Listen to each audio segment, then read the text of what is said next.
Sa ibang balita, daan-daan nating mga kababayan sa Mandaue City sa Cebu na benepisyohan sa ikinasang medical mission at pamamahagi na libreng mga gamot ng lokal na pamahalaan. Bahagi pa rin ng mga aktibidad para sa pagdiriwang ng Charter Day Anniversary Celebration ng lungsod. Si Jessie Atienza ng PTV Cebu sa sentro ng balita.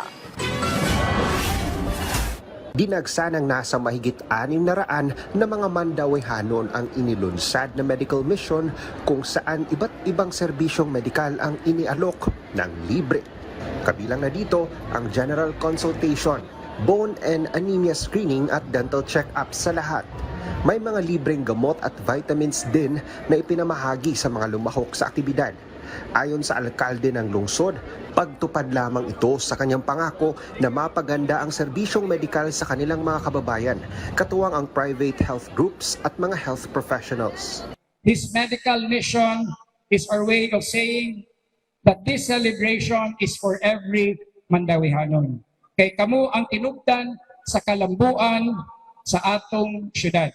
Katong pagpanahon sa kumpanya, usagyod sa atong priority program o project kanigud ang panglawas. Importante po na bukod sa libreng gamot o available na medicines ay meron din tayo mga doctors at nurses na tumitingin sa ating mga kababayan para mas masuri po sila ng mas mabuti.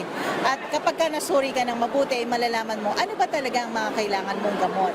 Kabilang sa mga nagpa-check up at pumila para sa libreng gamot ay si Aling Morin. Aniya, mahal kung bibilhin sa mga butika ang kanyang maintenance ng mga gamot para sa high blood at diabetes. Kaya't nagpapasalamat siya sa medical mission na handog ng lokal na pamahalaan. Importante kayo, sir, kay kanang katong mga less fortunate ba nga dili ka afford og kanang mga bayad sa mga tambal, palit og tambal. So kinahanglan gyud siya. Maliban sa pagsasagawa ng mga medical mission sa lungsod, patuloy na din ang paghahanda ng LGU ng pagpapatayo ng isang level 2 na makabagong ospital sa lungsod. Yan yun nato ang contractor nato. Once we start, una musugod sa second floor, functional na ang first floor. Ligid na mo, huwat ba na, mahuman din ang whole building, una pasudlan, hugay kayo. At ang gusto, nabuhat naman na sa Vicente Soto, mabuhat sana nato para magamit tayo sa mga tao. Mula sa PTV Cebu, Jessie Atienza para sa Pambansang TV sa Bagong Pilipinas.